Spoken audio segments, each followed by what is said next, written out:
આપ નિહાળી રહ્યા છો મોક્ષ રિવ્યુ गुजराती। भगवान शंकर को वंदन किया, लेकिन दर्शन करिए तीसरे श्लोक में विश्वास रूप में वंदन नहीं किया। वंदे बोधमयम नित्यम गुरुम शंकर रूपिणम। भगवान शंकर को गुरु स्वरूप में वंदन किया। भगवान शंकर तीनों लोक के गुरु हैं। पार्वती जी कहती हैं तुम त्रिभुवन गुरु वेद बखान। गुरु कौन जानते हैं? जो हमको दिशा देकर हमारी दशा पलट दे। और एक बात आपसे कहूं, कई लोग मिलते हैं, महाराज हम बहुत पहले दीक्षा लिए थे तो गुरु जी अब नहीं रहे, तो सोच रहे आपको गुरु बना ले। अरे गुरु जी नहीं है, लेकिन गुरु जी का मंत्र तो है ना। गुरु जी कपड़ा थोड़ी है कि हर साले बदलेंगे। हमारे कलकत्ता में एक वक्ता है, भागवत जी के बड़े अच्छे वक्ता है, राष्ट्रीय वक्ता है, पूज्य श्री श्रीकांत शर्मा जी, बाल व्यास कहते हैं उनको, पूज्य श्रीकांत शर्मा जी बड़े श्रेष्ठ वक्ता हैं। तो एक दिन मिले, कहे बाबू, वो हमसे प्राय एयरपोर्ट में मिलते हैं, न जाने क्यों 4-5 बार उनसे लगभग भेंट भई, सब कलकत्ता एयरपोर्ट पे। तो एक बार बोले बाबू क्या बताऊं, मैं पंजाब गया था, एक 70 साल की माई आई, बोली महाराज हमको दीक्षा दे दो। तो हम माई से पूछे माई दीक्षा नहीं भाई, बोली 4 बार हुआ है। बोली 4 बार क्यों ले ली? तो बोली महाराज छोटी थी ना तभी एक बार दीक्षा हुई थी। तो क्या हुआ? गुरुजी चले गए। फिर दूसरी बार कब लिया? विवाह के पहले बड़ी हुई, एक जगह कथा सुनने गई, वहां गुरुजी से ले ली। तो तीसरी बार क्यों लिया? दूसरी बार वाले भी गुरुजी चले गए। तीसरी बार कब लिया? विवाह के बाद पति के साथ ली थी महाराज। फिर क्या हुआ? वो भी गुरुजी चले गए।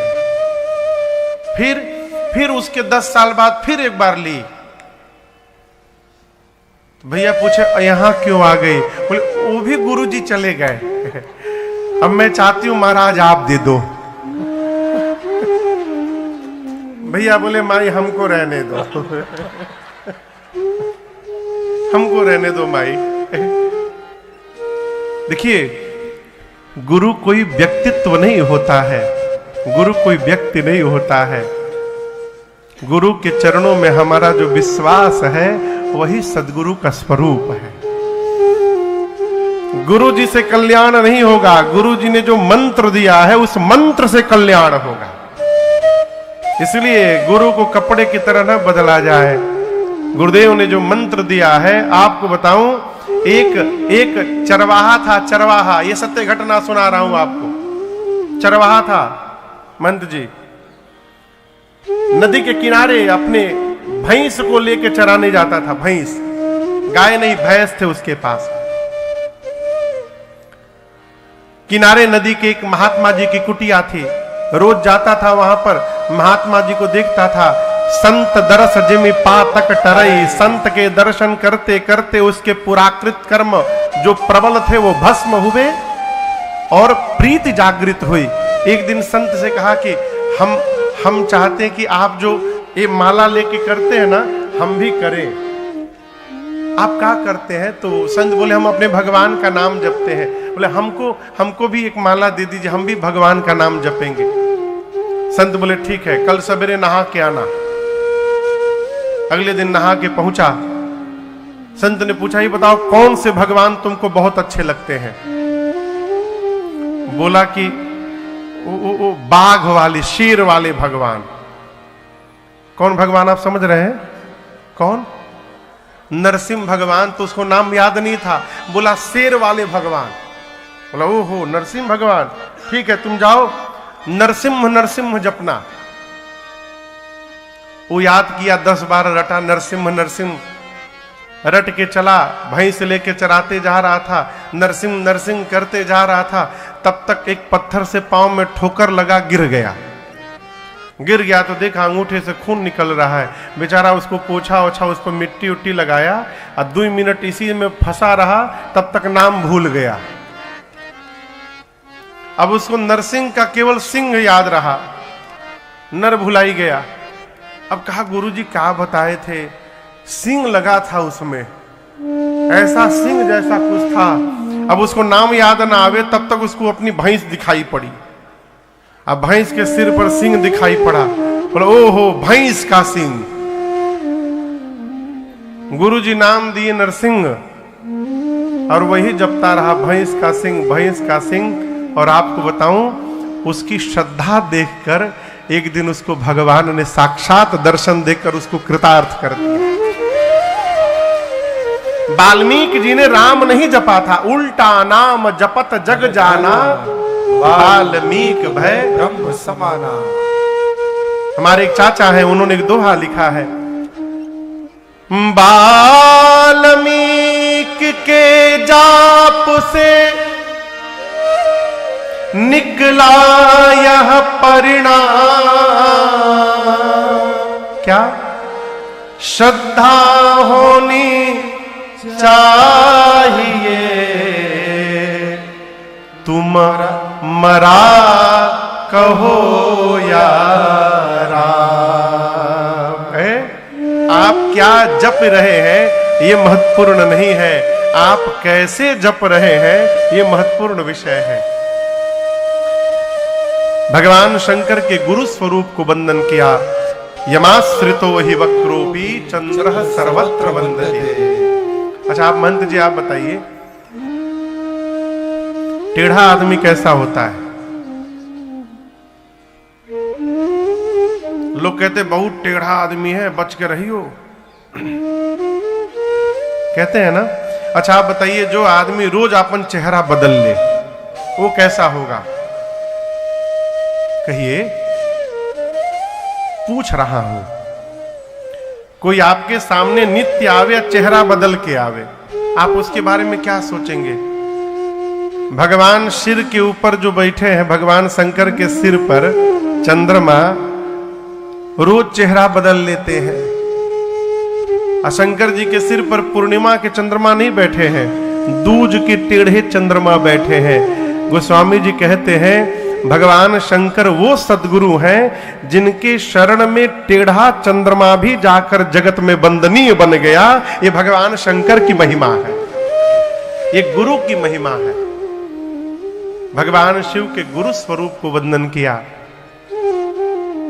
चौथे श्लोक में आदि कवि बाबा वाल्मीकि एवं श्री हनुमान जी महाराज को वंदन किया है।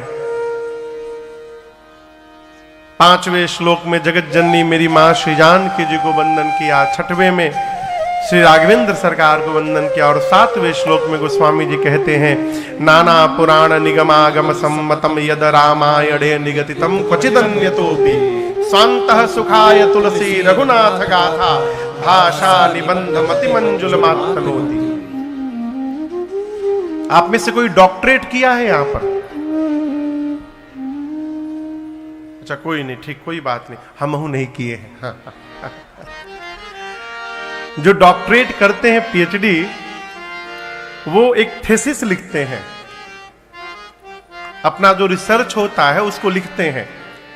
तो जो थीसिस लिखते हैं उसके प्रारंभ में अथवा अंत में एक अनुक्रमणिका बनाते हैं कि मैंने इस रिसर्च को लिखने में किस किस ग्रंथ का आश्रय लिया है, उसकी पूरी सूची बनाते हैं। इस ग्रंथ से लिया, इस पुस्तक से लिया, इस पुस्तक से लिया, उसकी पूरी सूची रहती है, ये अनिवार्य है।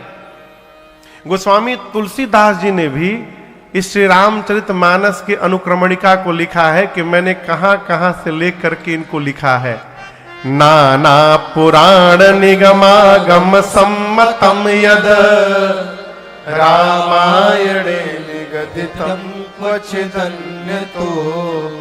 18 पुराण, 4 वेद, 6 शास्त्र, जितने प्राप्त उपनिषद हैं, और अर्थात सबके सारांश को निचोड़कर गोस्वामी तुलसीदास जी श्री रामचरितमानस की रचना करते हैं।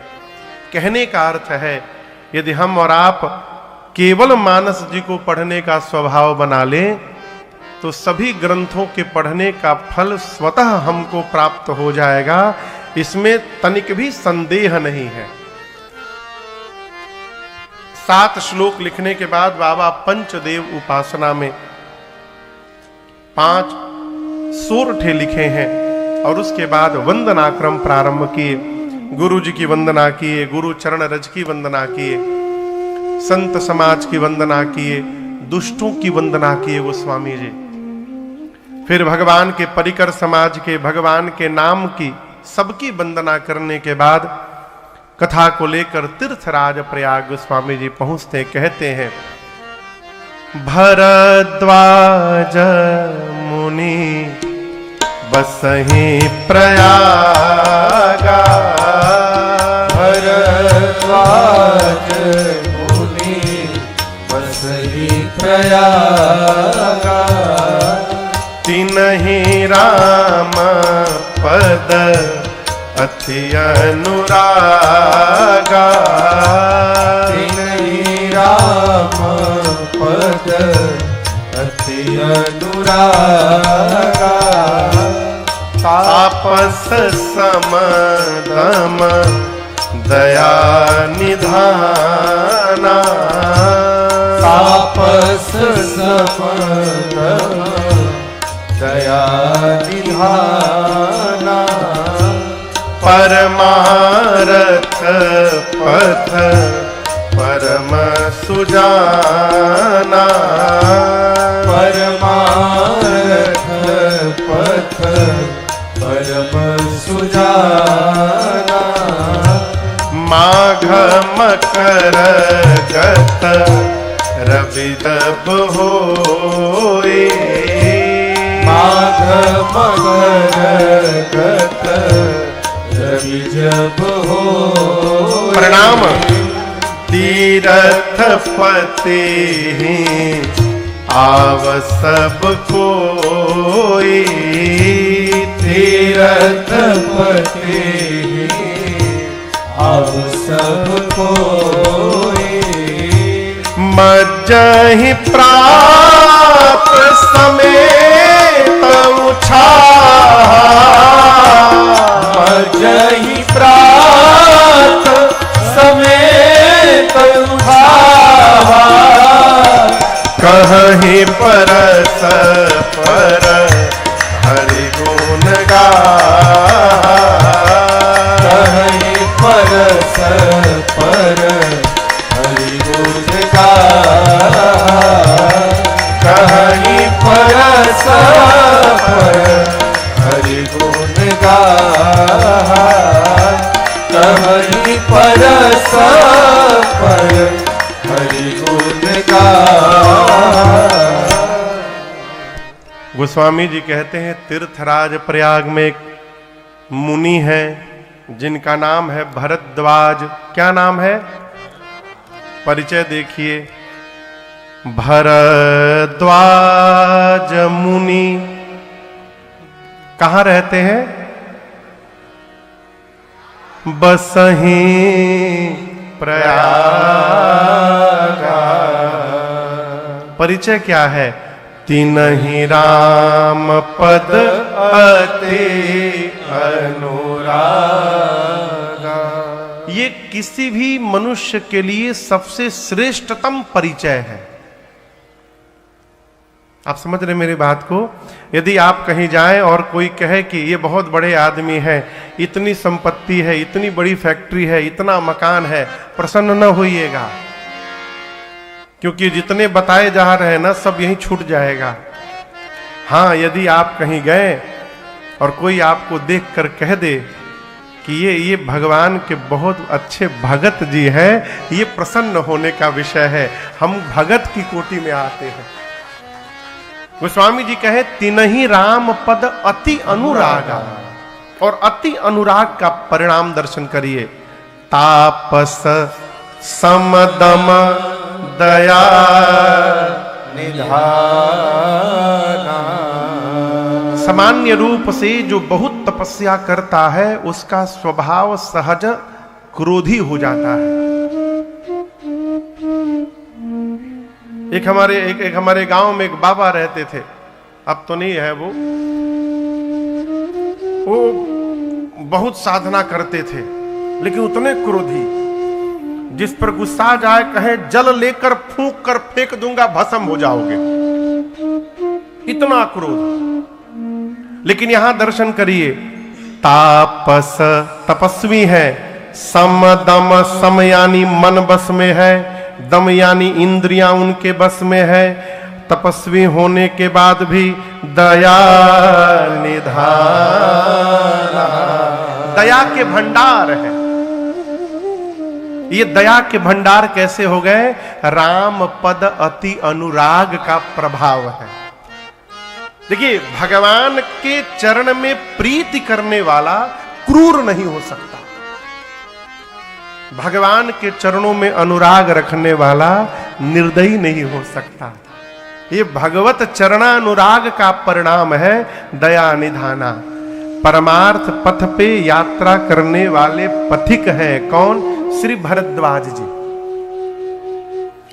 अभी प्रयाग में कुंभ का मेला लगा है।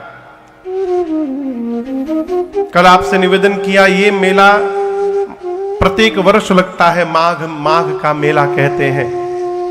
ऋषि मुनि जाते हैं वहां, 1 महीना कल्पवास करते हैं, स्नान करते हैं मज्जही त्रिवेणी जी में जाकर, और उसके बाद परस्पर कहीं परस्पर हरि गुण गाहा। कभी कोई वक्ता बन के बैठता है, कभी कोई वक्ता बन के बैठता है, परस्पर सब एक दूसरे को भगवत कथा सुनाते हैं, श्रवण करते हैं। 1 माह बाद वहां वास करने के बाद जब मुनि लोग वापस जाने लगे, तो उन मुनियों में एक मुनि है जिनका नाम है श्री याज्ञवल्क्य जी। भरद्वाज जी ने सभी मुनियों को तो विदा किया, परंतु याज्ञवल्क्य ऋषि, याज्ञवल्क्य मुनि जी के पांव को पकड़कर कहा, प्रभु आप न जाइए। श्रेष्ठ आसन पर ले जाकर बिठाया, पूजन किया।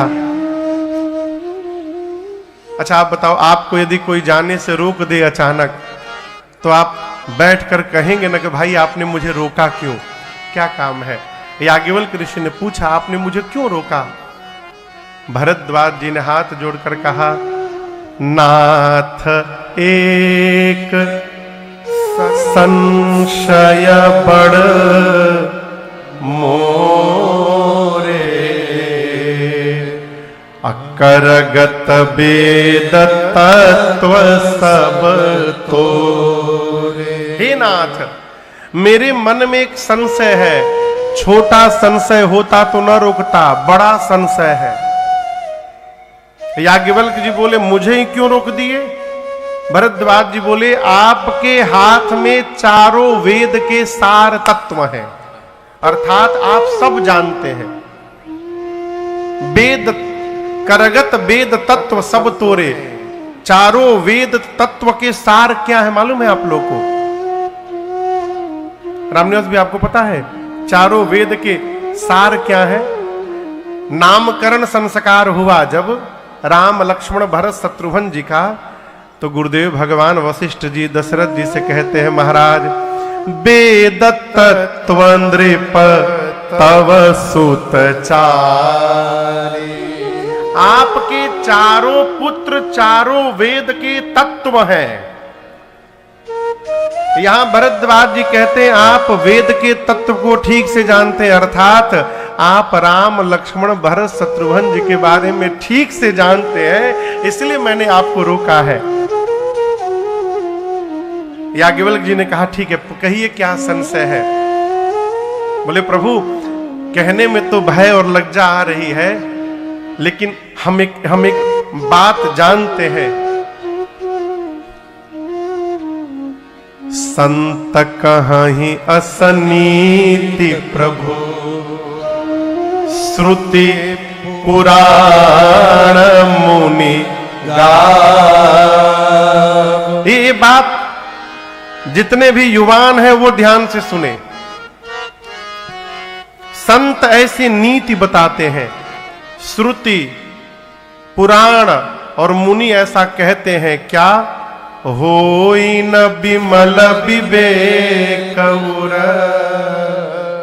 गुरसन किए दुरा। जीवन में श्रेष्ठ से छिपाव करने पर किसी भी विषय में हमारे हृदय में, मन में विमल विवेक जागृत होने वाला नहीं है। एक बात समझिएगा, बहुत छिपाव रखने वाले के सर में हमेशा दर्द बना रहता है, उसी टेंशन में रहता है कहीं खुल ही न जाए। याज्ञवल्क्य जी कहते हैं, भरद्वाज जी कहते हैं, मैं कहने में लज्जा तो आ रही है लेकिन आपसे छिपा भी नहीं सकता। मेरा प्रश्न है, राम कवन प्रभु पूछऊं तो हे, राम कवन प्रभु पूछऊं तो हे, कहिय बुझाई कृपा निधि मोहि, कहिय बुझाई कृपा निधि मोहि। एक राम अवधेश कुमारा, एक राम अवधेश कुमारा, तिनकर चरित विदित संसारा,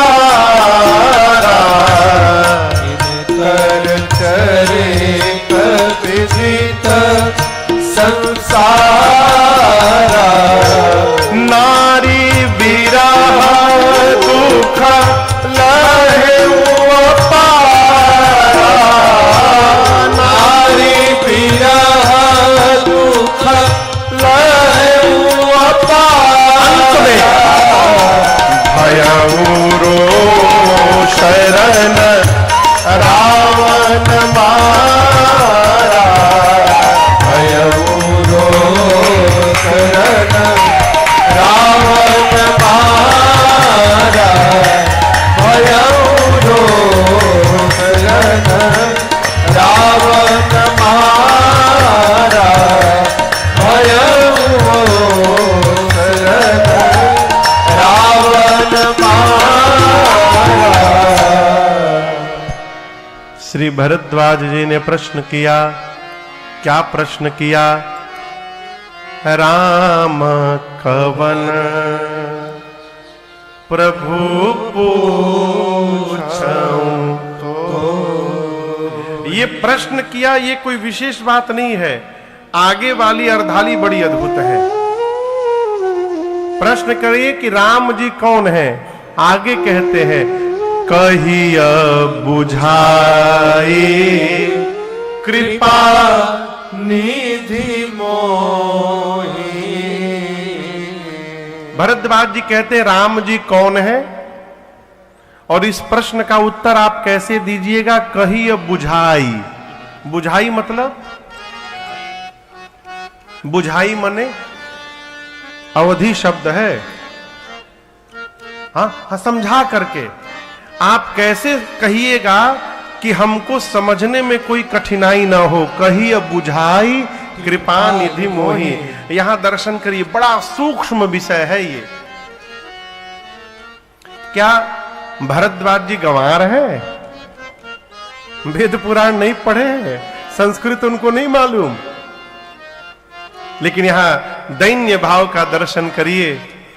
भरद्वाज जी कहना चाहते हैं, याज्ञवल्क्य ऋषि आप तो परम ज्ञानी हैं, आप गागर में भी सागर को भरने की शक्ति रखते हैं। हो सकता है आप मेरे प्रश्न के उत्तर को एक शब्द में कह जाएं, लेकिन आप जितने ज्ञानी हैं उतना ज्ञानी मैं नहीं हूं, मेरी वैसी बुद्धि नहीं है। तो आपसे मेरी प्रार्थना है कि आप इस भाषा में समझाइएगा, इस तरीके से समझाइएगा कि हमको समझने में कोई कठिनाई ना हो। ये मेरी प्रार्थना है। ये क्यों कहे मालूम है? अभी कल आपसे मैं कह रहा था, ये नल है, नल जिससे पानी गिरता है, और ये बाल्टी, ठीक? यदि नल के ऊपर बाल्टी रख दिया जाए तो बाल्टी भरेगा क्या? कहिए। नल के बराबर में रख दिया जाए तो भरेगा? कब भरेगा? जब नल के नीचे आएगा। इसी प्रकार जीवन में यदि भरना चाहते हैं तो अपने को नीचे लाने का स्वभाव बनाइए। जब तक नीचे नहीं आएंगे भरने वाले नहीं हैं। अपने से श्रेष्ठ के सामने मूर्ख बनकर बैठिए। अपने से विद्वान के आगे विद्वान नहीं बनना चाहिए। कहते हैं कि एक राम जी को मैं भी जानता हूं। चक्रवर्ती सम्राट महाराज श्री दशरथ जी के कुमार राम, जिनकी कीर्ति तीनों लोक में विदित है। उनकी पत्नी जगदम्बा श्री जानकी जी का हरण हुआ, उनको क्रोध आया, युद्ध में जाकर रावण का अंत कर डाले। उन राम जी को तो मैं जानता हूं। याज्ञवल्क्य ऋषि पूछे जानते हैं तो क्या पूछ रहे हैं? भरद्वाज जी बोले मैं जानना चाहता हूं जिन राम जी को मैं जानता हूं क्या शंकर जी भी उन्हीं राम जी का नाम जपते हैं कि शंकर जी वाले कोई और राम जी हैं, मेरे वाले कोई और राम है? ये दोनों अलग अलग राम है कि दोनों एक ही राम है? ये मेरा प्रश्न है। और दर्शन करिए, भरद्वाज जी के प्रश्न को सुनकर याज्ञवल्क्य ऋषि आनंद में आ गए। प्रश्न करने वाले श्रोता के प्रश्न के पूछने के भाव से पता चल जाता है वक्ता को कि ये किस मनोदशा से प्रश्न किया जा रहा है। मैं आपको बताऊं, मैं जब कथा प्रारंभ किया ना, और जब अपने उत्तर प्रदेश उधर पूर्वांचल में मैं कथा गाता था, तो मैं इतना परेशान था 2-3 साल। हर कथा में 4-5 प्रश्न करने वाले आ जाए। अब प्रश्न क्या करें? सुदामा जी के पिताजी का क्या नाम था? हमको एक बार पूछना पड़ा, ये बताओ, इधर आओ, राम कथा में सुदामा जी कहां से आ गई, पहले बताओ तो। और सुदामा जी के पिताजी का नाम यदि पता भी चल गया तो क्या उनका आधार कार्ड बनाना है आपको? सुदामा जी से मतलब रखो ना, उनके बाबूजी बाबा तक क्या जाने का मतलब है? ये क्या है? कथा भगदन से कोई लेना देना नहीं, महाराज को कितना आता है ये जानना है। एक बात समझिएगा, भगवान को छोड़कर धरती पर कोई पूर्ण नहीं है, सब अपूर्ण है। कोई पूर्ण नहीं है, केवल भगवान ही पूर्ण है।